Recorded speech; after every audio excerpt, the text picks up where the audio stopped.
everyone. So before I get too far into this particular episode, I want to give a huge thank you to Monkeygrip on Furaffinity, who actually gave me the inspiration for this video and is also being an amazing person and really helping me out. I don't know if some of you guys saw my last Furaffinity post, but unfortunately, I got canned. I'm okay at the moment. Any support you guys can give me would be really helpful. It's not an ideal situation. If you want all the details, it's on Furaffinity. But essentially, I'm no longer working where I was before. It was not my decision. It sucks. But I'm staying positive, trying to find a new job. But in the meantime, I'm going to be making some videos that were suggested by Monkeygrip, who was very generous enough to give some ideas along with some support. That'll be really helpful. So thank you so much, Monkeygrip. You're an awesome person. I really do appreciate it. All right.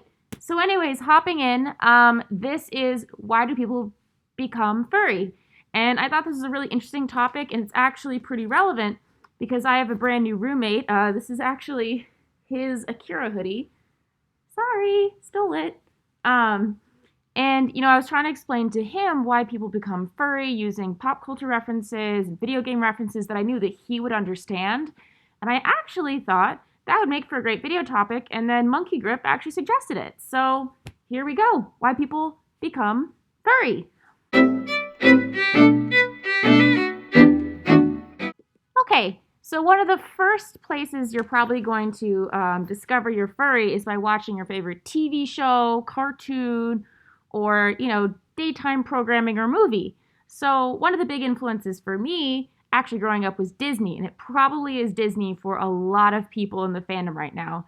Disney is a powerhouse animator, and one of their big pulls is at least old Disney used to really heavily rely on anthropomorphic characters. You can remember Bugs Bunny and Donald Duck and all of them, but probably the one that sticks with me the most significantly and might stick with others is Balto. Balto was the first movie I actually cried at. I know, embarrassing. And it was one of the first movies that I actually rewatched over and over. I bizarrely didn't discover Lion King until a little bit later, but younger me did have an incident when I was a kid where I convinced myself I was a lion and had to go home from school early because I kept roaring in class. Embarrassing, I know. But that was one of the first times I actually identified with a character who didn't look like me. And it's probably that way for a lot of people, where you see the personality traits and the specifics of a character that's not necessarily human, and you really closely identify it. So that was kind of the first spark for me. Some other places people might have found it are in anime cartoons. One big one that comes to mind is Wolf's Rain. Probably has the least outlandish designs of cartoon characters. They look pretty true to actual species colorings, but it's really interesting because it's a very adult emotional content or emotional idea of these wolf people trying to find paradise, and that really stuck with me. That was one of my favorite animes of all time. So yeah, so people turning furry from watching TV, it's very likely that when you were a child, you watched something like Disney and identified with Bugs Bunny from, his IP, or you saw Mickey Mouse or Minnie or Pluto, and you thought, oh, I really like that character. And then as you got older, maybe you started drawing them, maybe you started thinking more about them, and then something more adult came along, like Wolf's Rain or Thundercats, or I'm trying to think what other ones. Courage the Cowardly Dog might have been one that turned you onto it initially, or even Inuyasha, which kind of has some animal-ish characters, or maybe you discovered Cat Girls and you migrated over from the anime community. It's very likely that first impression as a child watching something like Disney or any of the kids programming that features a lot of animal characters did the trick. And if you're a young furry, I would suspect you've probably seen Zootopia, and that might have influenced your decision a little bit, either because you love Judy Hopps or you just absolutely love how devious Bellwether is. For me, I loved how devious Steel was. Steel was freaking awesome in Balto. But that's my experience. Maybe yours was different. All right, now Now, another big source of, kind of discovering your furry is also video games. So video games in the 90s for me were essentially anything on Dreamcast, N64, and Game Boy. So probably the first influences in my life were Pokemon, Yoshi's Story, Zack and Daxter, Sly Cooper, Star Fox, Star Fox's love interest, who is so boringly portrayed, I forgot her name. Spyro, if anyone remembers Spyro the Dragon.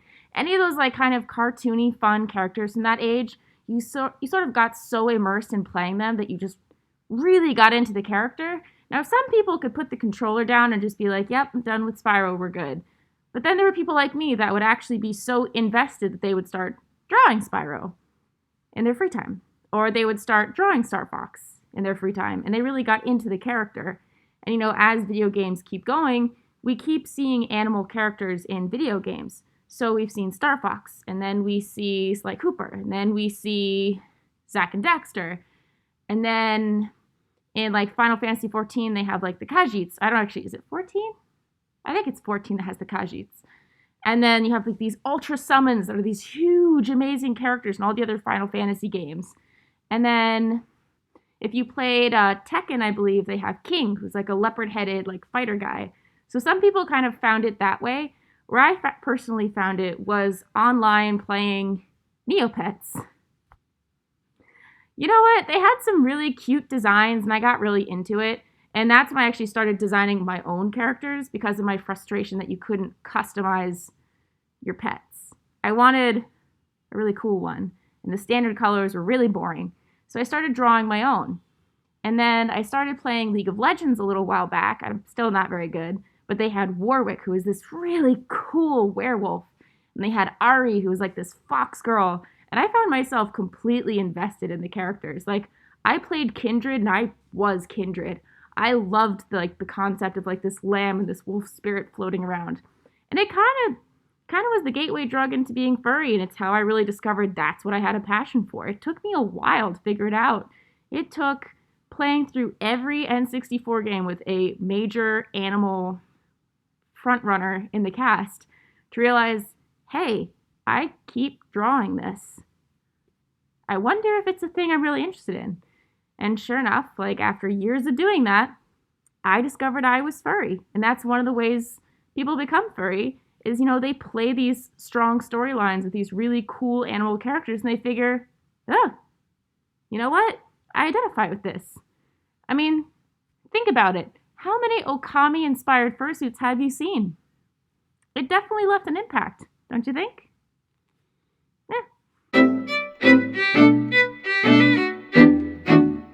All right, so another pretty notable source of people discovering that they're a furry is, bizarrely, team mascots.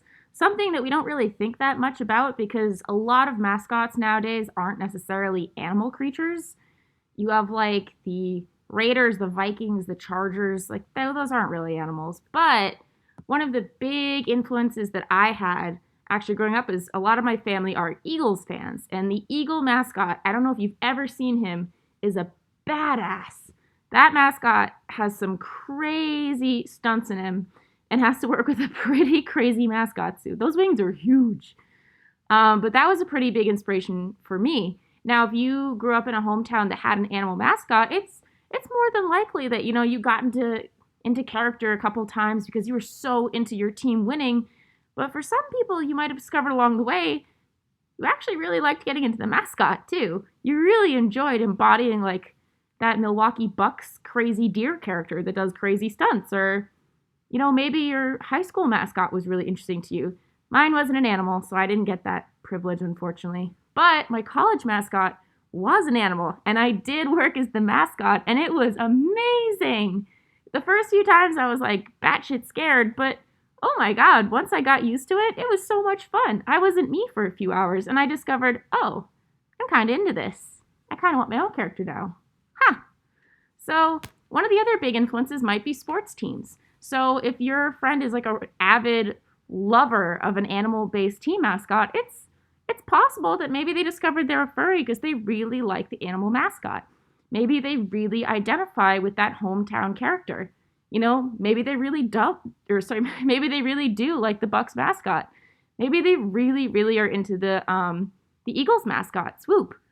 Or maybe they have this high school mascot that they really love and cherish. Even after they've graduated, they keep wanting to draw them or make their own version of them. You never know. It's definitely one of the reasons your friend might become a furry, is discovering that they really like the mascotting aspect of their favorite team character.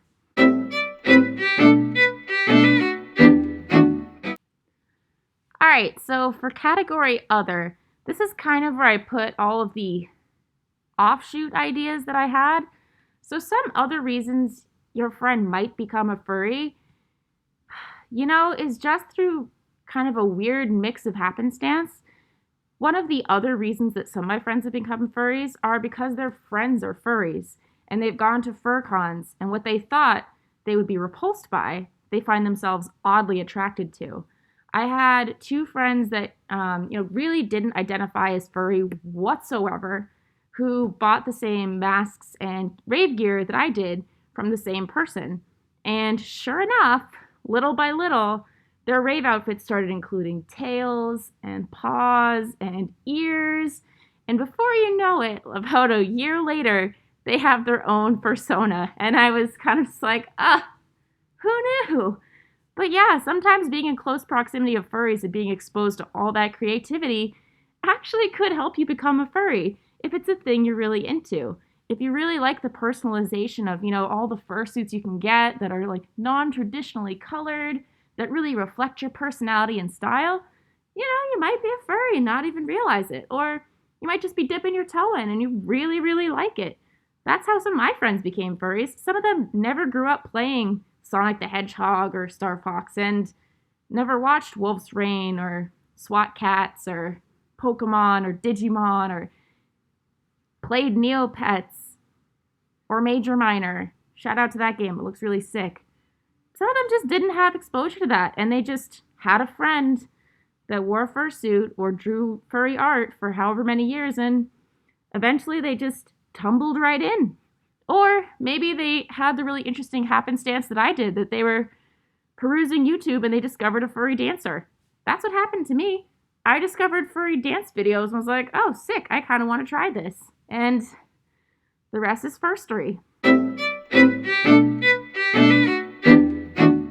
But yeah, one follow-up question I had for anyone that watched this is, how did you become a furry? What was your first influence or major, thing that got you into it? Where did you start? Did you start on Furaffinity, or did you jump onto Reddit? Was there another account that you went by? Like, how did you get into it? I would love to hear more about it. Anyways, that's all the time I have, but have a lovely day.